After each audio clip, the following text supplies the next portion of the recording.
You are now listening to Fighting for Your Life podcast. I am your host, Miguel Ramirez.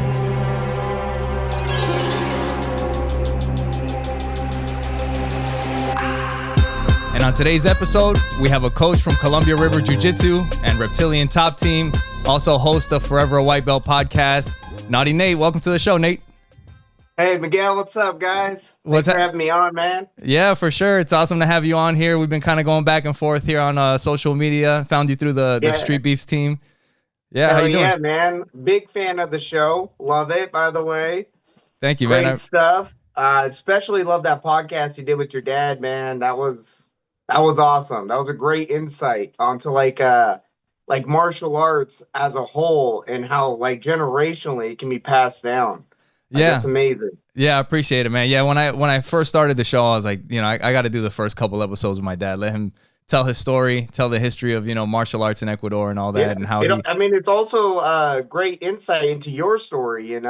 His story is also part of your story now. Yeah, so that's, for sure. It's a beautiful thing, Yeah, for sure, man. I appreciate it. But so I've been checking out your podcast, Forever a White Belt. You know what? Before we kind of jump into everything, where can people find Forever a White Belt podcast and find your stuff? Because I know also on Street Beefs we can look you up. But where would you like people to find you?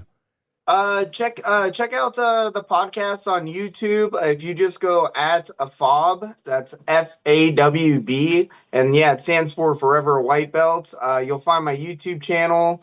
You can also find me on Instagram, FAWB Podcast. Let's see, Naughty Nate Smith on Facebook. Look up that. And, I'm working on getting on a couple different platforms like Patreon and Spotify and all that stuff. Just haven't got it set up yet. The podcast is still fairly new. I think we're going on, right around 5 months. Yeah. 5 months. So not too bad. No, dude, you guys are doing awesome. I was checking out I was checking out the last episode, the last few that you guys did. And just the banter back and forth, dude. I was cracking up in the beginning. You guys were talking about having new people come into the gym, and I think it was Red Fox talking about whether she's been turning it up, and you guys were like, well, why don't you ask them and then bring it back to the podcast and let me know what they say. Right? Just stuff that happens in jiu-jitsu gyms and fight gyms that people can relate to. It was just awesome. And then you guys also were talking about sparring and gym culture. So just if you're into fighting, if you're into martial arts, definitely check out Forever a White Belt. I'm sure you can add on to this, but you do find a whole community and culture within a martial arts gym, and that can be a positive or negative depending on the atmosphere you're in. I've been a part of both, and thankfully over the last couple years since I moved over to Columbia River Jiu-Jitsu, we've created a community of just a bunch of supportive individuals. We're there to help build each other up, and we're growing and we keep adding to it. And it's honestly been one of the best things that I feel like I've ever been a part of. So it's been a real blessing. Yeah, for sure. To be able to share that too on a podcast. I mean, man, how old are you, Miguel? 41. All right, so I'm 30. I'm going to be 37 this year. Us growing up, we didn't really have podcasts and stuff. And no. I was in the sports. I was into, martial arts and all that. So I wasn't really on the computer either. Right. So this whole podcasting and getting, social media involved in what we're doing, it's new. Right. But, we're finding a lot of positivity from it. So I'm enjoying it quite a bit. Yeah, for sure. And, you were saying kind of like the way we grew up. I mean, the martial arts, there wasn't podcasts. I mean, it was Bruce Lee, Bloodsport, kickboxer, street fighter, the comic books, cartoons, that's the fighting that we grew up with. But I kind of wanted to ask you, what is your origin story? What is your first memories of fighting martial arts? Was it in your family growing up or how did that work for you? So starting out, early on, I didn't get into martial arts till I was 12. Prior to that, I kind of grew up in a rough household. I had an abusive father, and he wasn't the nicest guy to be around. So at school, I was always kind of getting into trouble. I was kind of I didn't really have an outlet for all the stuff that was happening to me. He ended up, leaving my life, I guess, when I was 9 years old. And my mom, she didn't really know what to really do with like a rambunctious young man. And so, yeah, she thought martial arts, you know. I tried a couple schools here and there, and then just by happenstance, at a basketball game, my parents ran into my former instructor, and he just happened to be teaching a karate, a karate system that was heavily influenced by Kyokushin Okay. and Kokondo. So it was really it was a physical art. Um, so they met over at that basketball game, and then I showed up at his house, and it was like a garage gym. You know, it was like a three-car garage, but it was all matted, had the punching bags and everything all set up, and there was about I think originally it started with 8 of us, Dude, that's and then awesome. I think yeah, after about 3 years, it whittled down to me and I think his stepson, and that was Okay. it. Um, but yeah, I was hooked on it, you know, and I did that from the time I was 12 up until the time I was about 17. I did various what is it, the tournaments, the traditional tournaments, going over your kata, going over point sparring, board breaking, stuff like that. Yeah. Um, I didn't Looking back on it, I think that stuff's all great for kids, not really practical as an adult, you Okay. know, but thankfully with my instructor at the time, he was a fighter. Like I don't know if you're real familiar with Kyokushin, but they're pretty physical in that system. Yeah. Yeah. And yeah, you're gonna get the body conditioning. You're gonna get punched. You're gonna, you're gonna have to go through that. I mean, they do some pretty intense, like they call them kumites. You know, Okay. that's like their sparring sessions. I remember that from Bloodsport. There you go. Yeah. Yeah, exactly. That's where they got it from, actually. Yeah. Uh, good old Frank Dukes, man. He brought it Oh, over. oh man. Yeah. Yeah. So That's something else. We'll talk about that.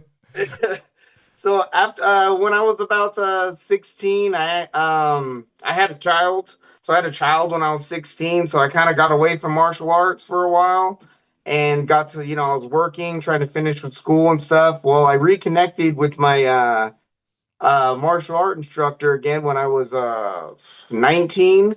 And by then I was already bouncing in bars. Okay. And it's kind of like I was able to utilize the martial arts that I did have in real life scenarios. Yeah. And honestly, that really changed my martial arts. I started to figure out like, oh wow, some of this stuff, yeah, not gonna work in real life, you know, Yeah. like it's not. And when that kind of opened my eyes, I started getting some other training in as well. I started doing like some Muay Thai, some guy over in Yakima. I did some jujitsu over there as well. And then about the time I was 22 or so, I reconnected with my trainer. He actually continued on with his martial art journey too. When we kind of split ways when I was like 17 or so. Yeah.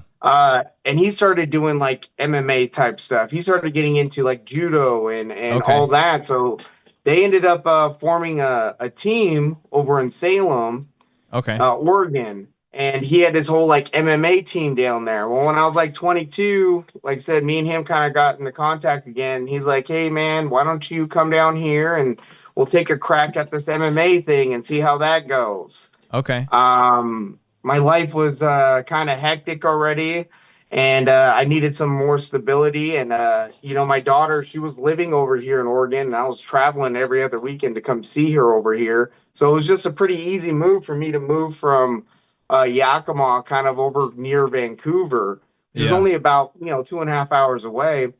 But when I was able to do that, I was training very consistently, 5, 6 days a week. I was starting to hit some of the local amateur circuits doing MMA. Um, and I was Nice. also bouncing at, nightclubs. And I would say that that kind of like lifestyle really got uh, in the way of me pursuing the MMA stuff, Gotcha. and that's, Yeah. I mean, that's on me 100%. But That's Yeah. ultimately ended up what happened. I kind of got lost in that nightlife stuff, and it's pretty easy to do when you're out working 6 days a week at a club. So Yeah. Yeah, no, for sure. I mean, and that's life, sometimes in the moment you don't realize, like I have these conversations with my son, like you know what? We were just talking about, like, I'm 41, and I've been kind of like, there was at one point, like years ago, I was weighing about like 225 pounds, like before jujitsu, before anything. Actually, I had gotten out of the military, and I was joking on my last podcast, like that people that were in the I saw military, that yeah, they go through like this homeless phase homeless almost, thing. Yeah, right? yeah, And that's kind of what had, like, I just kind of lost all purpose of everything, and I ended up gaining a bunch of weight. And I remember before that, like when I would watch the UFC and when George St. Pierre would be fighting, I was like, dude, like, I want to look like that guy one day. Like I would just see him ripped in his weigh-ins, and I'm like, damn, like that. And knowing the type of person that he is, like, the martial artist and how he's like disciplined about his stuff. And I'm like, dude, it would be cool to reach that potential, right? And hmm but the thing is that you look at George St. Pierre at that time, he was in his prime, in prime shape in his prime, and like right. I tell my son now, because he's 13, and I'm like, dude, you're hitting these years where if you really want to find out what your ultimate potential is, like, it's coming, and you got to put in the Yeah, work now. Because for me now, I miss that, because like you, right. I was in the military, I was like chasing girls, partying, getting drunk, and all this other stuff. So that was always in the back of my head, like I want to do this thing and I want to be like this. But then partying was always a little bit more important, and all that other stuff. And now in my 40s, I Yeah. tell my son, like, I can see how good I can be at 41, but I'll never know exactly how good I could have been. Yep. Yep. And I think you're seeing that too in the evolution of the sport, man. I mean, people are starting really young. Like you're Yeah. getting some kids that are coming up that are fiend, like just like absolute beasts. Right. Right. And it's because they're starting so young and they have that good guidance. I mean, it takes that's one of the good things about the internet too, is that we're starting to see kind of like you got guys like us that can look back and be like, hey, yeah, I can give these kind of like little life lessons that's gonna reach it's gonna have that ripple effect. Yeah. Yeah, for And sure. learn from our mistakes, man. You guys have all the potential in the world, but potential means nothing if you're not gonna act on it. And those are hard lessons I had to learn.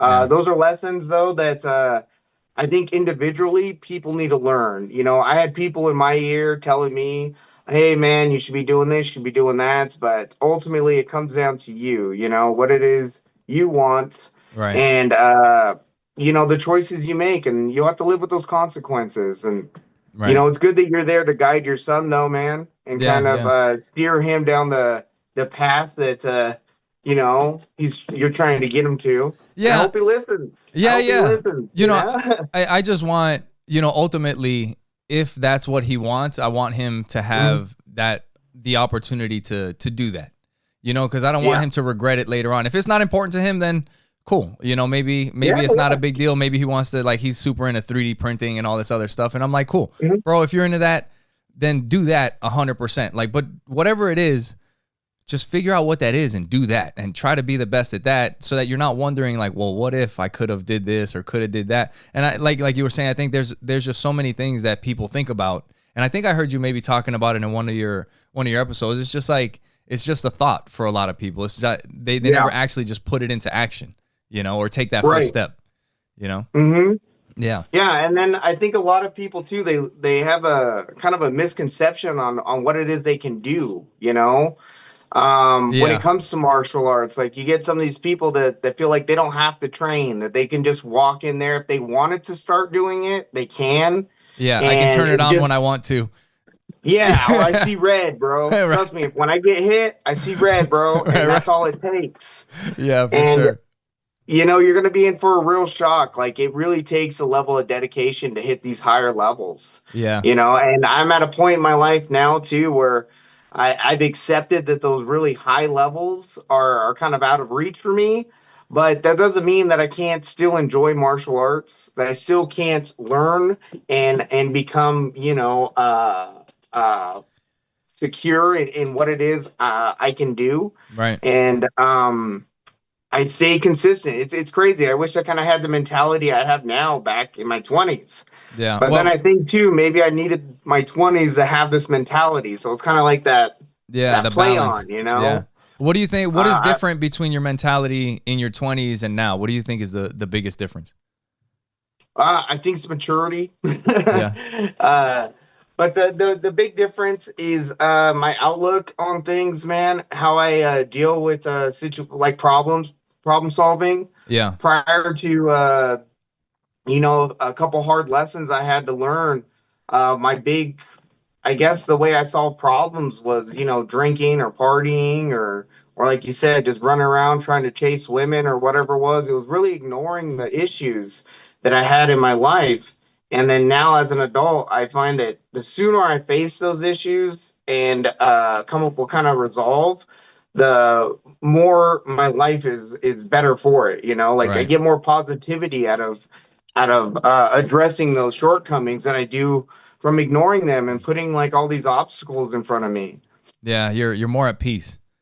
Yeah. I just developed those tools that I needed to deal with certain situations, man. And mental health was a big thing. I also went through a phase too, man, where I'm only 5'10". I got up to like 300 pounds, bro. I Yeah. was fat. I was depressed. I didn't really have a whole lot of stuff going for me, and I didn't have a whole lot of support either. Yeah. So I felt really lost in that time period. But just because of that, that's still not an excuse to keep perpetuating the behavior. Right. Like Right. you Right. have to at some point decide that, hey, I'm done with this stuff.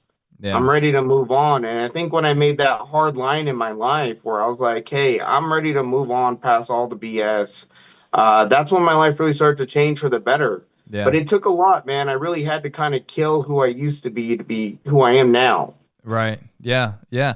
And do you think that did coaching and like having to teach other people, did that help in that process? Like, what do how has coaching influenced your martial arts journey? I think it's improved my martial arts journey, 100%. So just on the technique aspect, when you have to coach and explain a technique, you have to really break it down. And sometimes you have to break the technique down multiple ways because people learn differently, Right. So for you to be able to do that, you have to really know this technique inside and out. You have to know variations of it. You have to know what it's like when, you're putting it on, versus a small guy or a big guy, a lanky guy, or, all these little variants to it. So it really makes you have to dissect those techniques. So on that aspect, I feel it's really up my martial arts. I'm a Yeah. better martial artist now because I'm a coach and having to do that. Right. For sure. Um, on the emotional and mental aspect of it, I have a sense of responsibility to the people that I train with. So that helps keep me on track. That helps keep me committed and dedicated to our program, to the team. I know that I'm not when I show up to train, it's not just for me, it's for them as well. Right. So I don't really have bad days. I don't really Mm. get to have that luxury where I get to go in there and just unload on anybody. Because if I do that, I kind of set the tone. So it Yeah. really helps me kind of keep my shit in check for the Right. betterment of the group. And Yeah. yeah, that's helped elevate me as a person and individual as well. And I've also found a sense of like community and like I said, like-minded individuals and a support system, man. Yeah. For That's sure. been huge. That's been huge, not only for me, but also for the members that we have at our community, at our gym. Yeah. We get all walks of life in there, man. We have convicts that roll with police officers, Yeah. I heard you ex guys talking about it. Yep. yeah, we got ex addicts that are in there with moms and stuff like that. And we welcome everybody in, but we do have a level of standards that you have to that you're held to, Yeah. Yeah. and it seems like that's what a lot of people crave too, is that stability. They want to be a part of something. And Yeah. since For sure. we're trying to create a positive message and a positive environment, we've been able to attract some really cool people. Yeah, I think with martial arts, with jujitsu, and these, I mean, just the martial arts community, um, and I'm sure with like striking, kickboxing, boxing gyms, like the martial arts that are like that. There's just something. There's a community there that is hard to find these days. I Yeah. mean, with everything being online and so much technology, and it's so easy to be distracted and have your attention pulled in 10 different ways. Like having this group of people, that are all focused on the same thing. That, like, I mean, there's no cell phones when you're on the mat. I mean, unless somebody's recording on the side, but we're out there rolling with each other, punching each other, and all this stuff. And Right. you can't really think about anything else. And then when it's over, you're chopping it up with them, and like the technology is all put to the side, and you get to have like these real connections. Yeah, I mean, there's a level of like a vulnerability you're in a Right, gym, right, and trust that you end up having for these individuals. right, I personally, a lot of my social group and my friends, the people that I consider like friends and family, are really just people I train with. right. And Yeah, a lot of that reason being is because I know who you are when I train with you. right. I have a sense of your mentality. I know how you handle duress. If there's a situation that pops off, I know that how you're gonna react to it, Right. just based off of how you react when you get in deep water, when you're really tired. Yeah. When you, You don't I'm sure you've probably come across some guys, that when they're on the losing end of something, they may want to do like a quick little shady move, yeah, or eye poke or some shit. yeah, yeah. And that speaks to your character, man. That's your ego right there. Right, right, And yeah, that's something we can overcome, but that's something I want to know about this individual as well. Like, right. hey, if this guy is feeling like, he's losing at something, he may try to cheat Yeah, to yeah. not feel that way. Or if you're sparring with somebody and then they get all in their emotions, or that stuff happens. Right. But You see them getting worked up, and yeah, yeah, yeah, yeah, I'm starting to learn about you, buddy. yeah.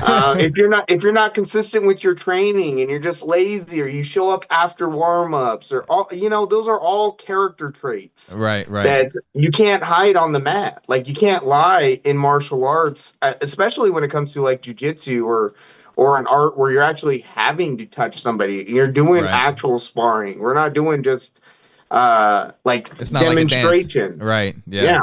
Yeah, this isn't choreographed.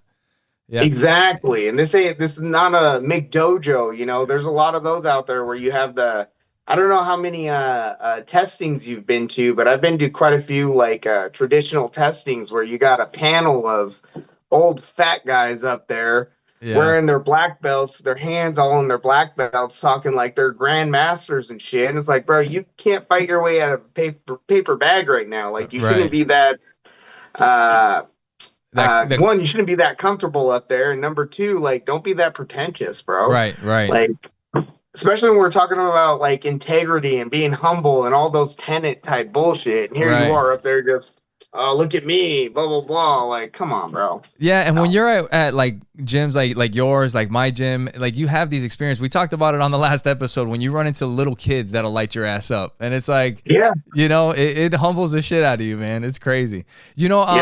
One of the episodes that you guys were talking about sparring, and I heard something that I thought was great, and I wanted to hear like where you came up with this thought and like the idea behind it. But you guys at your school, it seems like you guys talk before you start sparring, just to kind of get Yes, an sir. idea of like where you're at, what is your intention, what are we going to be doing, are you hurt, and I just kind of wanted to get your ideas on that. So yeah, I think it's a great idea to have a quick conversation before we spar, just so we have that no misunderstanding of like, how hard do I need to go, because at our gym, like I said, we get all kinds of walks in life. Sometimes we have competitors, sometimes we just have like hobbyists. And Right. if we have somebody in there that's a competitor getting ready for a match, he's going to probably have a little bit of hard sparring rounds Right. compared to like, your guy that just got off of work and he's only here 3 days a week. He's trying to stay in shape. Like, that guy has to go to work tomorrow. Get hit bro. by a freight train. Don't light him up and make him limp for freaking 3 days and not Yeah. want to come back and pursue it. You guys have different goals. Yeah. And if we're all trying to build each other up, like, let's have that conversation, let's talk. Hey, and then plus too, like I've always thought that, or I've always been told that you need three training partners anyways. You want to train against somebody that's not as experienced as you, that's not very good, so you can kind of test out some of those higher risk maneuvers on them, and Yeah. it's relatively safe. Then you want somebody that's kind of like your rival, that's going to keep pushing you and keep kind of like testing you, and with that individual, you're going to really fall into kind of like rhythms and flow, Right. and then you want to train against another individual that's far more superior than you, that's better than you. And that's going to show you like you're going to really be able to work your defense and up your defensive aspects of your game, as well as he's going to pick out some of the holes in your game and what it is you need to work on. Yeah. So as a coach, I try to be like all three of those in one, depending on who I'm going with. Right. Right. And you can find any kind of way, no matter what level you're at. If I'm training with somebody that's far less than me, then I'm going to be extremely technical with that person. I'm not going to try to muscle it. I'm not going to try to, if we're doing stand up, I'm not trying to drive my strikes in on them. I'm trying to just tap them as much as I can, Right. get clean shots.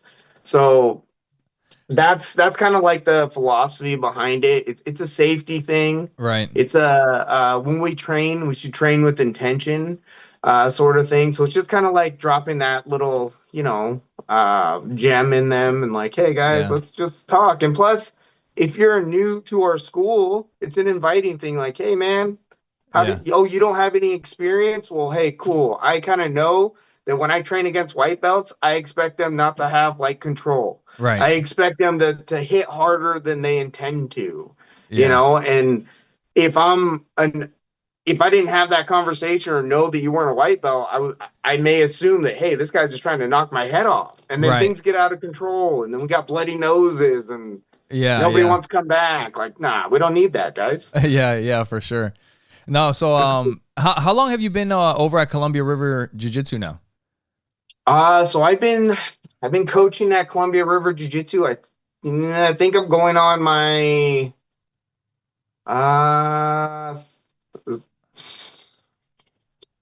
third year. It'll be my Okay. third year this year at the end of the year. Dude, So just over 2 years. that's awesome. And then you guys started the Reptilian top team, and I know that's your guys' fight team. Yes, sir, it is. Reptilian top team. We actually started that last March. Okay. Because 1 year for the competition team anniversary is going to be March. This event, March 22nd, will be Okay. our 1 year anniversary. Awesome. Awesome. That's cool. Yeah. So do you? Mhm. I know I've seen some of you guys fight. I've seen you fight in Street Beefs, and Red Fox fight on Street Beefs. Do you guys fight anywhere else? Are you guys doing any other matches? So currently, we've had one person from our gym compete outside of Street Beef so far. Okay. Uh, he's competed in no, I think a gi tournament and then a no gi tournament, and he took second in both. Okay. Nice. He's actually the only competitor out of all of us that hasn't competed at Street Beefs, Okay. and he's the only competitor at our jujitsu gym that has done only jujitsu. Oh, okay. Yeah, but we do plan on doing some more jujitsu tournaments. So the owner of the Columbia River Jiu-Jitsu, he was just a jiu-jitsu guy. Okay. And he's more of a, like, he's done a couple tournaments, but he's not really even into competing. He just loves jiu-jitsu. Okay. So when he hired me on, I used to cross train with them. And then when I left my previous system and I was kind of like in limbo, he called me up and was like, hey man, do you want to come coach over here? And yeah, I started training over there, and then yeah, he just got me on as a striking coach. And then when I got on as a striking coach, I was like, hey, well, I kind of want to get back into competing. And the whole reason why I compete nowadays is to find the holes in my game. Gotcha. It's that's the way I look at competition. It's not for any kind of ego or glory. It's only so that I can see what I need to work on There you. Yeah. under duress, man. And I don't want to go out and get in any more like, street fights, which I had to do a lot at the bar. Yeah. I'd rather go do it in a ring somewhere so that I can help keep developing my martial art. I think it's a vital thing to do. If Yeah. you plan to be a lifelong martial artist, you should know what it's like to be in a fight. Yeah, You know? that brings up a good point. I wanted to ask you because I've only trained jujitsu. I mean, when I was a kid, I boxed a little bit, and my dad, like we were talking about, he Mhm. showed me a little striking here and there. But I haven't done any striking since I was a kid, really. But Mhm. for people that train only jujitsu, what is something that they may not understand or that they just don't get because they don't practice the striking side of martial arts? Uh, I would say so. Like, it's much like in jujitsu.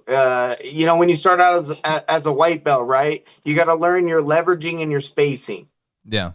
That's something that I could explain to you, but until you do jujitsu for a while, you're not gonna really understand it. It's a feel that you get, Okay. right?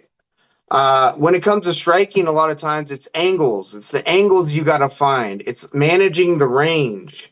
That's a feel that you develop over time. It's getting comfortable in what I call is like the fray, and the fray is like in those exchanges when punches are coming at you. There's a there's something that happens to people where they stall up or they cover up, and then they just watch those punches come. It's the speed at which things are happening that throws people off. Okay. Or they'll start to do things where they'll overreact to punches being thrown at them. And if you do that with a good striker, he's going to set you up and you're going to fall right into something. So Okay. there's a lot of nuances that go into striking. It's not just like I'm going to punch at you wildly. Like there's angles you have to know. There's level changings you got to know. Footwork's a big thing. Yeah. Like again, there's a lot of nuances that come with it. If you're taking that impact, getting hit, and knowing how you're gonna react after getting hit is Yeah. huge. And that Yep. could be the game changer when it comes to jujitsu. If you train jujitsu and you're not, and that's all you train, but if you go against somebody that starts striking you on the ground, it'll even change up your jujitsu because there's some positions in jujitsu that you can stall in where you're relatively safe from getting submitted. You may not be safe from getting, an Hammer elbow fisted or something. or Yeah. exactly. And if you don't know that, then there's holes in your game right there, man. Like Yeah, for let's sure. not be let's not be egotistical about it. You Like know, we all have holes in our game, and those are something that we have to acknowledge. And I feel it's funny you bring that up. I kind of feel that jujitsu's kind of going down that route a little bit, yeah. much like a lot of those traditional arts went down, where they're getting a little bit pretentious because it's becoming so sport orientated that they're like, oh, this is all I need to know. And it's Right. like, Right. And in the sport. right, I have that thought sometimes, and I can see how like the more skill you learn in jujitsu, how if you're not thinking right, you might feel like, well, I'm good. I'm a purple belt, I'm a brown belt, but then just last week, I had one of the guys at the gym, and like we start standing up, and like I'm starting kind of like in a wrestling stance with my hands out, like watching for him grabbing my collars or whatever. But one of our blue belts, Julian, shout out to Julian. He like is coming at me not in like wrestling. He's like more with his hands up, like bobbing and Bob and weaving. weaving. Yeah. And I'm like, bro, this ain't MMA. You're gonna start uppercutting me. But then I was just thinking, I'm like, dude, that's completely different than the way somebody comes at. I was like, yeah, like that. Even just that throws you off. Like if they start coming at you like this, as opposed to like the way you're used to somebody in jujitsu, and yeah, I feel like you can fall into that trap. I mean, you get Yeah. hit with an uppercut, and I think a lot of your jujitsu might go out the window. Oh yeah. I mean, it really takes. I mean, what is martial arts, anyways? Right? It's kind of like, uh, what is it? We're trying to organize chaos. Right. Essentially, that's what a fight is. A fight is chaotic. If anybody's ever been in a fight, things are happening at such a fast pace that you don't really have time to think. You're reacting, right? So when you're training, all you're doing when you're training is you're trying to either organize that chaos or curb that chaos. But it really just is so that training kind of minimizes the mistakes you're going to make. Right. And when you lose fights, it's usually because you made a mistake. Right. And it takes one mistake happening at a fraction of a second that could change the whole outcome. Doesn't matter if you've been training all your life. If somebody catches you clean on the chin, Yep. it could be lights out for you, man. Some of the greatest fighters ever have been knocked out. Right. Yeah. They've been caught. One good shot is the beginning of the end, and that's it. That's it. Yeah. Yeah. Yeah, I got to train at King's MMA, Anderson Silva's coach at his gym, and that's amazing. Yeah, it was awesome. Rafael Cordero, and he happened to be there one day when I had dropped in, and he was teaching a kickboxing class, and I had gone there for jiu-jitsu, and I was like, I'm doing kickboxing today, so I ended up taking that class, and like I said, I haven't done hardly any striking at all. And they make like a circle where I don't know if it was like 1 minute and you just kind of go around the circle and you're kind of sparring, light sparring with everybody in the class. And in one of your podcasts, you're talking about hitting as hard as you want to get hit, right? Yeah. And I know, like, being a visitor to a gym, like, I'm not going to go and put it on people or do it. Well, for one, this is striking, which is completely out of my element. I'm not going to start throwing overhand rights because I know something's going to come back that's going to, lay me out. So I'm just sitting there, right? Yeah. So I'm just sitting there messing around, and there's this one big dude. And I think, like, he throws just this punch, like, right, splits my guard and just, like, snaps my head back. And it wasn't a hard shot. It was just a sharp. And it felt clean. Clean. And it just felt like I stuck my fingers like in a light socket.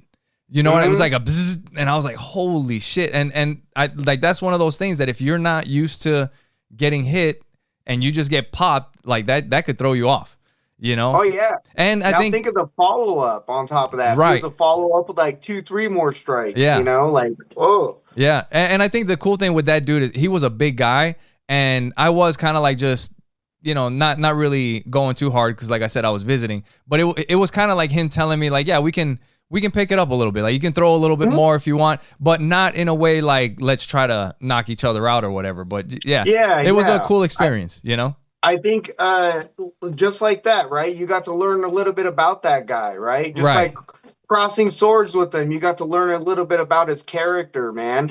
And I think it's a good point. You are going to get caught sometimes, like with a clean punch, and it's going to feel like, oh wow, but it's really the intention that I always look for after the fact. I catch people clean at the gym, but I don't press after I catch you clean. If I feel like I connected and it was clean, and I feel like that little, I'm gonna kind of like, oh, did you feel that? Like, yeah, okay, we're back to it. Right. But I have trained with guys that when they catch that clean hit, then all of a sudden you get that rattle, and then they're like, oh, there's my opening, 5-6 more shots. And they're like, whoa, dude, like, your intention is to knock the guy out now. Like, right. That's not what we're here doing. We save that stuff for the matches or for the street, And I'm not trying to have anybody like lose their career in the gym or lose too many brain cells in there. Right. Yeah. Would you say, is that similar to like maybe some people that like will snatch a submission like pretty quickly, like as opposed to like kind of easing into it? Yeah. It's their intention behind it. I mean, you could snap on a submission real quick and then not do the hard finish with the jerk. Right. Right. But then there's some individuals that you roll with and it's like, dude, I have to fight for my life to protect myself because I know if you get my arm, I'm not going to be able to use that arm for a week. If you don't break it.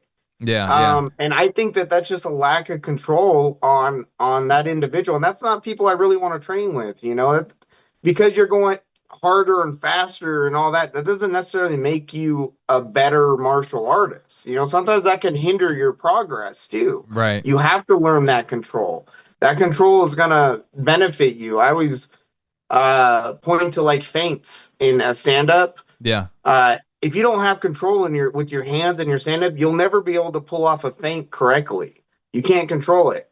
So you got to be able to. It plays into your art. So learn it, bro. Yeah.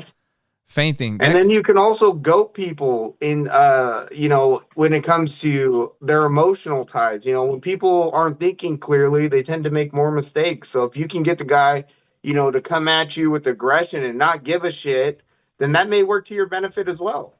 Yeah, yeah, So for stay sure. calm, settle in, relax. It's Yeah. all it's we're having fun anyways. Yeah, yeah, for sure. No, there's times that, I see you were mentioning like trying stuff out with having the training partners that are not as experienced as you. And I was just telling one of the guys, like, I mean, it sounds kind of weird, like, dude, you gotta, when we get a white belt, like, try the stuff out on a white belt. Like, not to say like you're gonna mop the floor with them, but you can do some of the things that is harder to pull off on a blue belt or a purple belt, Yeah. and then you can work your way up little by little. And then, like with them at the same time, when you end up on top of them and you see that they're freaking out and breathing heavy, it's like, dude, just chill, just calm down. Like, Yeah. like kind of like Relax. not sit on their chest. You kind of sit up a little bit and be like, just breathe, dude, just breathe. Cause you know what? I remember that was one of the first things, the hardest things, not hardest things, but one of the first things that you have to learn in jiu-jitsu is breathing. I mean, just not holding your freaking breath all the time, because you go to do something and you're like, huh, huh, It's the same with stand up as well. Really? Yeah. Learning how to breathe. Yep. Yeah. You breathe out when you strike, because every time you strike, you're open here, you're open here. So you got to breathe out. Which is probably the opposite of what you would normally like. Unconsciously, like if you don't have any training, you're holding your breath every time you're holding your breath. Yeah, that's the complete opposite, and then you're probably getting worn out. Yeah, yeah, and for you sure. see it too in a lot of some of these amateur fights. They go through these exchanges, and they come out and they're just fire for 30 seconds. Yeah, but the whole time they're holding their breath, and then they're gassed. That's over. It's like you're gasping for air because you're not breathing. Dude, one of your fights, I was watching one of your Street Beefs fights. You were fighting this dude. I think he was wearing either red shorts or a red top. It might have been one of your first fights in Street Beefs, but it kind of looked like that, where he hit you with a flurry at one point, but you could tell that at the end of that flurry, there was nothing left. Like, you covered up and he was trying to get a couple shots through, and I don't think anything got through. And then once he was done, like, you came at him, and that was the end of the fight. I mean, I think you cracked him with one, cracked him with another one, and that was pretty much the beginning of the end. Yeah, that's I think you're talking about the short temper one. That was probably one of my first matches there at the scrapyard. Yeah. And yeah, that was strictly just off of experience, man. Being able to stay calm in the fray of things. That's testament to the training that we do. Like, I didn't get rattled. Yeah. And that's something too that happens in striking, is like when the guy brings it on you, he's putting that pressure, your alarms are going off in your head. We're like, I have to react. Yeah. But the more you're in that fire, the more you're starting to see when you should react, when you're in danger, when you're safe. Much like jiu-jitsu, like I said, there's stall points. Right. There's things you can do where, like, in stand-up, you're always going to take some abuse. I'd rather take the abuse in my arms and stuff like that when I'm covering up than my face. Yeah. So I just sit there, wait. He's doing wide swings, and the thing that beats anything circular is if you go straight, right down the middle. Yeah. And vice versa. When it comes to beating things that are straight, you go circular over the top. So it really becomes about, like, timing. Yeah. But when it came to that match, yeah, that was a lot of experience, man, because he's a younger guy than me. He's probably about 12 years younger than me. Okay, yeah.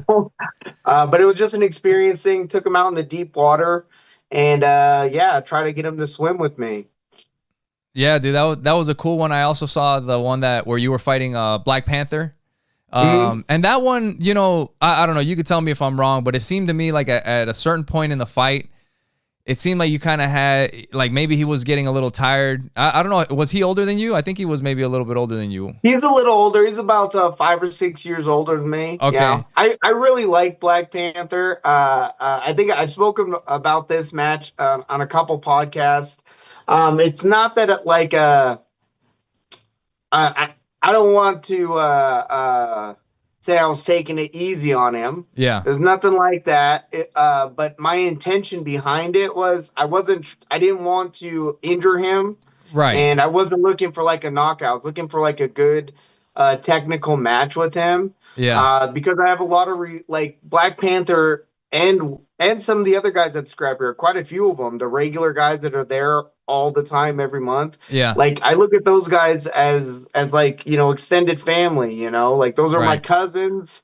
my people at my gym are like my brothers and sisters, and those are like the cousins you go see. Right, right. And when it comes to Black Panther, I think he has such a solid message. He's always trying to shout out like youth programs, and he does a lot of his competition so that he can bring awareness to That's like awesome. gang violence and stuff like that. So, like, yeah, man, How I'm could not you not there support to that, right? exactly, exactly. So my big thing with that one was yeah, I wanted to go out there, I wanted to give him a good match. I wanted to to kind of showcase what we've been working on because my match prior to that one, the one that did with Dre, it wasn't a really good performance for me. I actually was not an excuse, but I wasn't feeling well that day Yeah. going up, and I had a bit of a cardio issue. Now we went all 3 rounds, and he ended up winning in a split decision, Okay. which is all good. Shit happens, and again, when it comes to competition, I'm looking to just better myself. I don't care about Right. the wins and losses. Yeah. But coming back from that match, I really wanted to kind of display the hard work that we've been putting in over at our gym because I'm bringing guys with me now Yeah. to the scrapyard. And yeah, it's just, they've been helping me and I've been helping them. And yeah, Yeah, that's kind of dude. what happened with that match. Yeah, that's awesome. Yeah, the one with Black Panther, I wouldn't say, like you said, I wouldn't say that you were taking it easy or anything, but you could tell that maybe, I mean, like you were mentioning earlier, like we have jobs. It's not professional fighting where this is what we do for a living. People got to go to work on Monday. We got stuff to do. So at the end of the day, you don't want to lay some dude out. If you don't have to, you already win the fight. But there was also another one with was it Bada Boom? That you did. That was a cool one. And you know what was cool about that? That one was personal, man. Yeah. I wanted to knock her out. Yeah. I could tell. Yeah, I could tell watching the video. No, you know what? You know what was really cool about that one is that you could kind of see, I mean, when you think of people fighting in a backyard, that is not what you would think of. Right. Like a friendly, playful match, like where it's just like, I mean, it kind of shows the community of the people at the scrapyard, of you guys, the camaraderie, and it's just not like, if you're not connected with this community, you just wouldn't think that looking from the outside. Yeah, and I'm glad you brought that up. I mean, that was kind of the purpose why I volunteered to do that match because, from my understanding, she came out from Jersey to do a Oh, okay. match, and yeah, and she got a match, but her match only lasted for maybe like 30 seconds. It was a Okay. really quick match. So she was going around asking other people if they wanted to do a match with her. Yeah. And she was asking some of the male competitors, and me personally, I was like, I don't know if that's a good idea just because, yeah, I understand that you've done some training and whatnot, but some of these guys, they can get in their head. I know ego's a real thing. Right. And I don't want to stand here and watch something like that. So I was like, if you really want to get, you want to do another match and you want the camera time or whatever it is, whatever you're trying to do, I'd be happy to step in there and do that with you. And you're more than welcome to go as hard as you'd like. Like, I'm used to training with white belts as it is. So Yeah. yeah, we'll have some fun at it. And that was my intention behind it. Plus I wanted to showcase that the scrapyard is a community like that. Like, we're there to not just beat people up, but to build them up. Right. And until you're out there, man, you really don't, like you said, you have that misconception. I had that misconception before I went and tried it out. I thought it was just some backyard ghetto event that we're going to show up and it was run by, gangsters and shit like that. Cause I've been Right. to those Right. where Right. like people are doing side bets and you're making a couple $100 on the way out. And Yeah. I was assuming it might have been something like that. And I was going to get on YouTube for something like that. And it started out as a way to promote our gym because we were a new gym at the time. Yeah. So that was my whole, thing with even trying to go there. And then when I get there and I start meeting Fire Chicken, shout out to Fire Chicken Yeah. and, Mandy Bear, and the community that they created over there and meeting some of the individual fighters on a personal level. Like, I was like, wow, man, this is just an extended branch of what it is I'm trying to build over at our gym. Right. And it Yeah. really That's is, cool. man. Yeah, and you got some guys there that like, you know, they need the scrapyard. They need those events. It's what they look forward to. It's how they get through their days. Yeah, their And life for some of them. Yeah, I'm sure. yeah, it's an amazing thing when you can put together something like that where you're helping people through violence almost, you It know? is Like, crazy.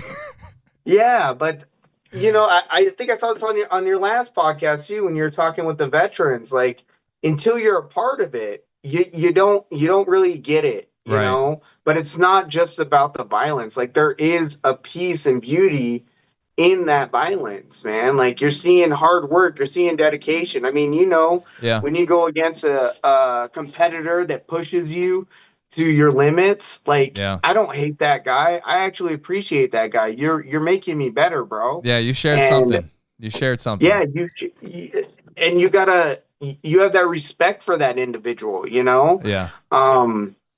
And it's something you can't find in a lot of places because a lot of things, like when you meet enemies out there, a lot of times it doesn't get handled, you know? So Right. you have that like little Yeah. that, Yeah. that sticks with you and you just hate that person. But I guarantee if maybe you guys were to fight or, you know, cross some swords, you would learn about each other and you guys would be over it, Right. Yeah. you Yeah. know? Sometimes that's all you need.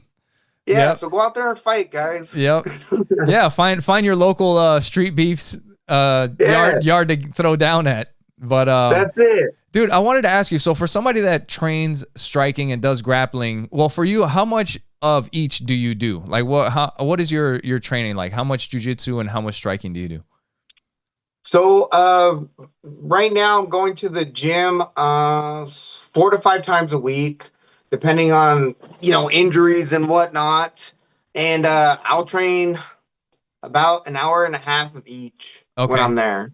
Okay. I try to be well-rounded as much as possible. I've been really I mean, martial arts, it's so hard to cover all of it, man. Like, Yeah. if you're gonna cover all of it, you're gonna train, you know, You're a like full-time job. fighter. Like, Yeah. yeah, and I don't have the body to do it anymore. Yeah. I mean, you know, that's just it. I don't have the body to do Your mind the might want judo to. throws. Yeah. Yeah, my mind wants to, or at least I think it does, you Yeah. know, until you're in there and you're having to sit in ice baths every single day. Like, Right.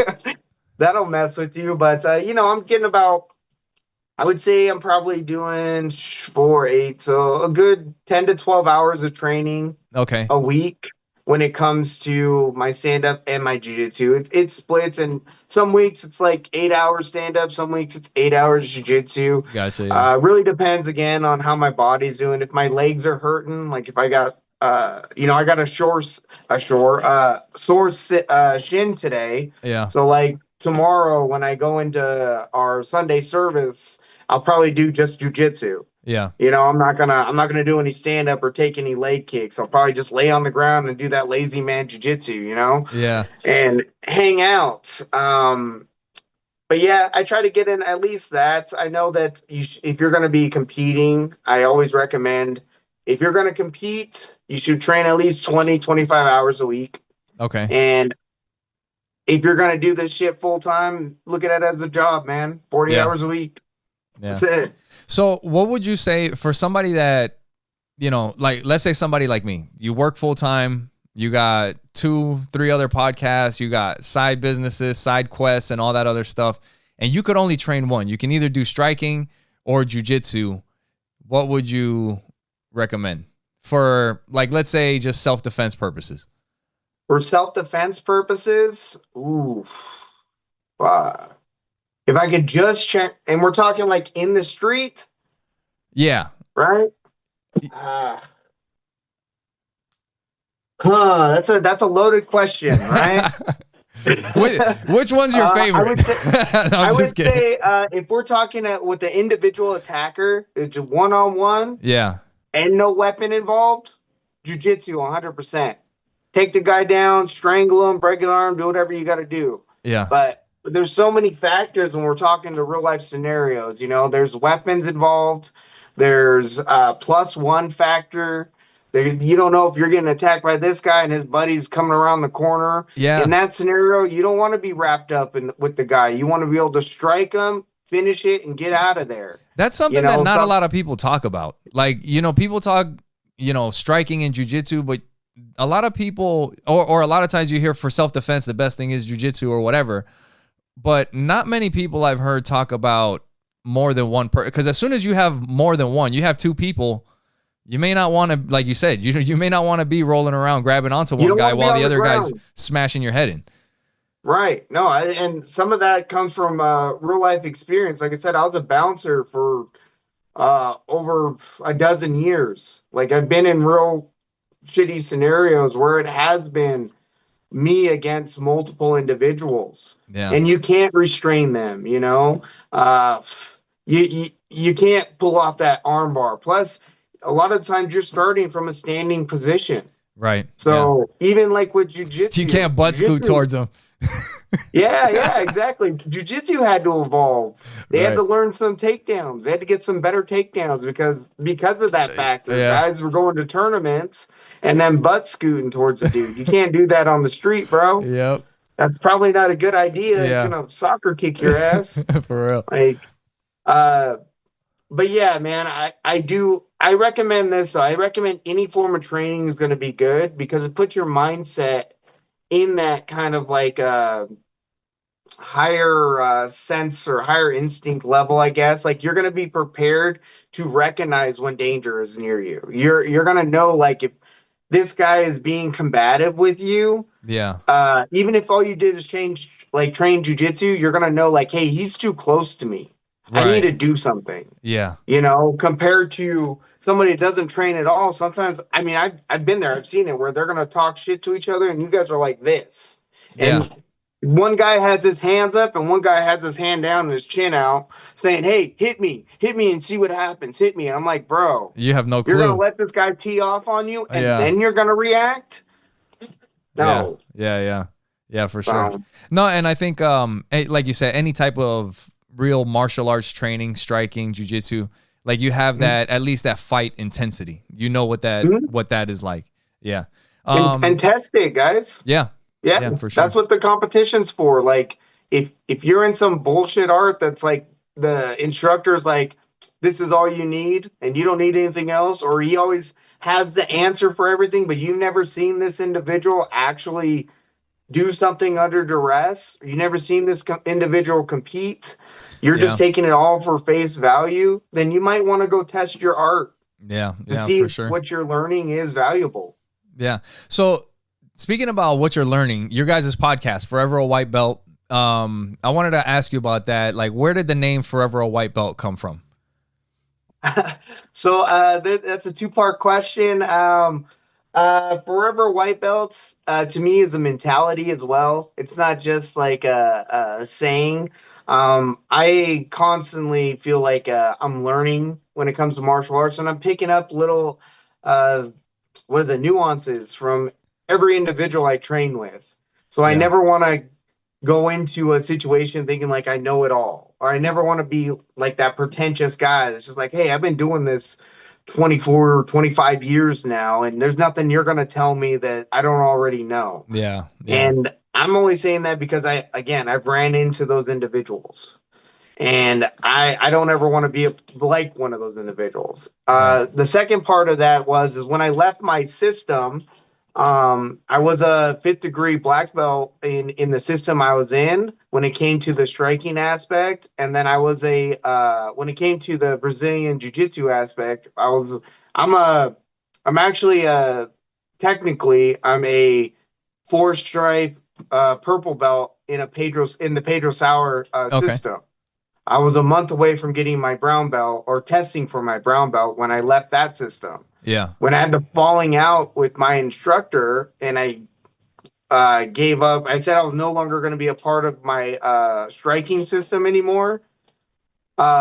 Because my Brazilian Jiu-Jitsu instructor also fell underneath he was a student of my striking instructor as well. Gotcha. Yeah. He told me he wasn't going to be able to rank me anymore. Oh, so man. I said, okay, if I'm not going to be ranked by my instructor and I'm not going to get ranked by my Brazilian Jiu-Jitsu instructor anymore, then I guess I'm just going to be a white belt forever. And that's kind of how it kicked off too. It was like, all right. And I have no problem with it, man. I mean, A belt only covers 2 inches of your ass, right? That's right. That's right, dude. That's it. That's crazy. No, and bro, that thought process, that mindset. I don't know if you caught it in for you guys that haven't listened, go back and check out the first couple episodes that I did with my dad. When he was talking about Taekwondo and he was fighting in the first couple tournaments, you had to be a black belt to fight in the tournament. And my dad was a brown belt, and they just gave him a black belt to go and compete. But he was actually a brown belt. And when it came time for him to get his actual black belt from the Taekwondo Association and all this other stuff, I can't remember exactly what it was, but it was a bunch of politics stuff. Like they just, that's what it comes down to. And they didn't want to give it to him. He's like, dude, I'm already like second in the world, like represented my country, all this and that. And you guys are not like, and at the end of the day, I think he ended up going somewhere else. But one thing I wanted to mention, there's this organization, you probably heard of it, Jiu-Jitsu Globetrotters.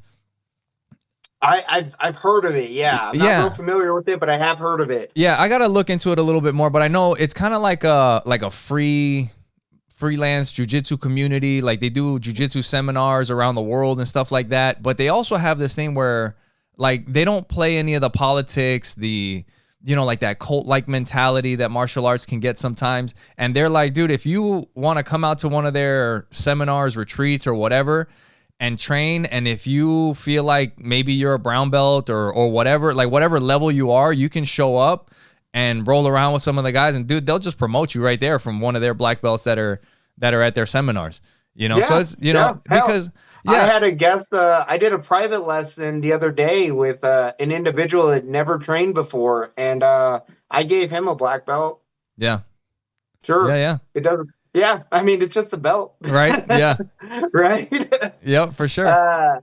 I think that's great though. That's really going against that, really fighting against the cult mentality. Like you said, martial arts can get really culty, and a lot of that is due to the tribalism aspect. I mean, my team against your team. Right. And that's good when it's a competitive thing. It starts to become real toxic when it becomes like, okay, now you have to think this way, you have to dress this way, you can't do this, I don't want you training at certain places, right? I don't, like then it becomes kind of like, okay, are you my martial art instructor, or are you my cult leader, father? Are you my pastor? Like what is it we're doing here now? Right. Yeah. And since, like I said, people are in such need of that sense of like tribalism and these are my people, I think it's pretty easy to fall into like drinking the Kool-Aid kind of was like, well, I like these people on a personal level and I am getting something from this, so I'm okay with going along with that narrative of like, we're just going to follow this individual. Right. Yeah. I think for some, maybe it's like a human nature type of thing where you almost kind of do it to yourself, but yeah, some people are looking for that structure in the martial arts, man. And that's what ranking is, right? It's just that structure of like this, and this. And you should give some, gratitude for the people before you. I understand that. We both know that, being martial artists.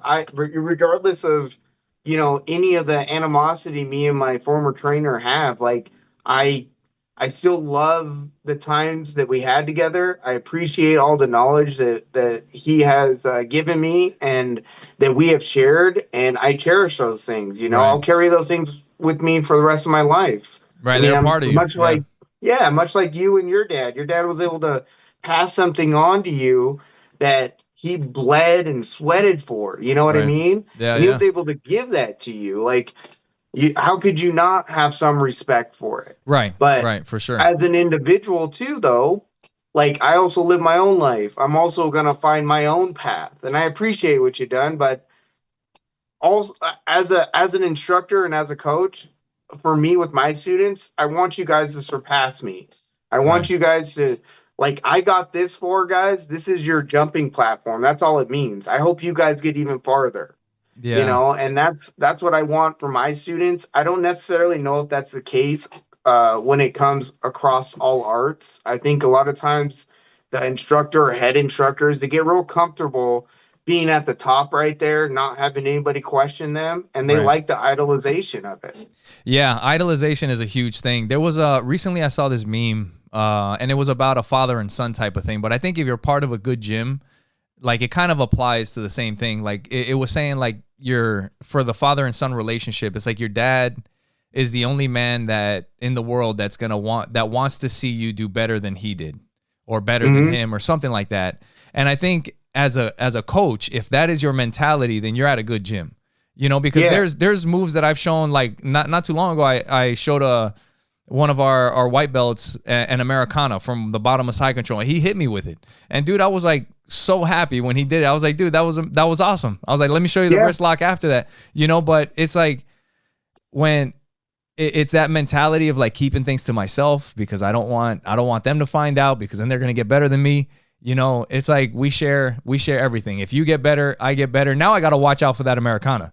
You know what I mean? Yeah, exactly. So, yeah. And you get a sense of pride too. I mean, I know I do as a coach. It's different because I've helped train people prepare for competition, but to be like the actual like head coach thing, that's still relatively new. It's only a year old. And I get like this weird little like parenting anxiety sometimes when some of my competitors are going into a match. Not that I ever feel like they're not prepared for it. It's just like I'm not in there with you, bro. And I know you're going to have to stand on your own.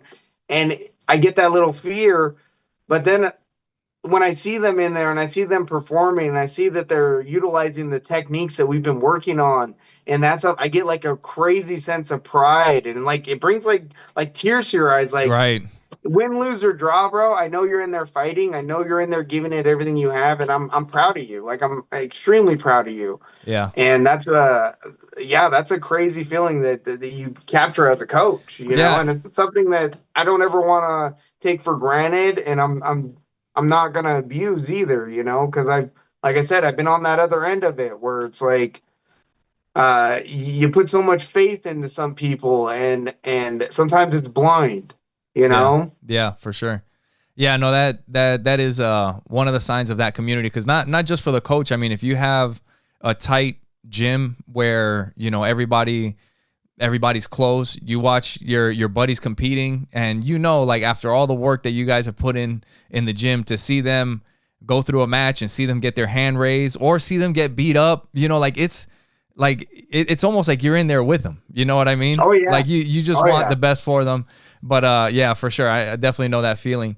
But hey, before we get out of here, I wanted to ask you, so what next big things do you guys have coming up, or are there any Street Beefs events that you guys are competing at? Yes, sir. Yeah. So the next thing we have coming up, March 22nd, we're going to be starting off our competition season over at the Street Beefs event over in Gig Harbor. I have 7 competitors going to compete. I'm also going to compete that day. So in total, the Reptilian top team will have 8 competitors there. Wow. I plan on trying to do this every month up until December. Then we take a couple months off and kind of regroup. But usually March to December is our competition stuff. And expect me to be bringing people up to the scrapyard every month. Yeah. This is like I said, kicking it off to 2025. I wanted to make sure that we had like a big showing. I wanted to get 12 individuals. We had some guys drop off, so we ended up with just 8 of us. I still feel like that's a hell of a team. Yeah, for sure. Yeah. And we have a couple guys, like 4 of them making their debut, so we're excited about that. Awesome. That's coming up. I have one of our, who is it? Nick, Super Saiyan Nick, man. He has a competition March 22nd with it's a no-gi competition, Grappling X over in Portland. Okay. He's going to be doing that. We got Isaac El Lobo. He's from Lone Wolf. He has a match May 10th. That's at the Emerald Green Casino. And then another one with JJ. One of my buddies, JJ, he has a match coming up on the 15th of this month. I'm not sure where that one's at, but get a hold of me. I'll send it to you, man. Yeah, for sure. No, that's awesome, dude. Also, the Forever a White Belt podcast, where can people get a hold of you? What's your schedule? When do the episodes come out? So Forever White Belt, check that out. Every Thursday at 7 p.m. I drop a new episode of, I try to get it out every week. so far we're on week number, I think like 25, something like that. Yeah. So we're doing pretty good. We're trying to keep it going, but as you know, with this podcast stuff, sometimes schedules, man. Yeah, no. You guys have been doing awesome. You, Buffalo Joe, Red Fox, everybody on there, man. I've been loving the episodes, man. Yeah, you guys been killing it. So I got that one on the YouTube. Check that out at Fob. You can check out my channel there. I also have a podcast coming out, Chilling with Naughty Nate, where I smoke marijuana and do fight reviews. And yeah, man, I'm just trying to get content out there. I plan on getting some more podcasts going, so we'll see how it goes. Yeah, the last one you did, you were breaking down Red Fox's fights. I saw the first one, you were talking about like the difference in, I think it was like 4 months between the two fights, and you could really see the big difference with in the both punches. Of her matches. Yeah, huge, oh, man, huge. It's insane. Yeah, it was nice. Huge. It was nice to see, like you were saying, the punches down the middle, the guard coming back up. So yeah, definitely. Oh yeah, just how she's able to manage the range, right? Yeah. No clash. It was just boom, boom, boom. Yep. Solid stuff. Stepping in, stepping out. Competing March 22nd. She's going to have another kickboxing. She's going to have a kickboxing match this time. Okay, awesome. So March 22nd. All right. Well, dude, we'll definitely love to hear back from you guys and see how you guys are doing. This definitely won't be the last time that we have you on. We'll hear from you again whenever you guys have some stuff going on. But thanks for being on the show. Really appreciate it. Yeah, man. Hey, thanks for having me, bro. We'll have you on soon. All right, brother? All right. Well, thank you guys for being with us. Thanks for watching, and we'll talk to you guys next time. See you guys. Bye.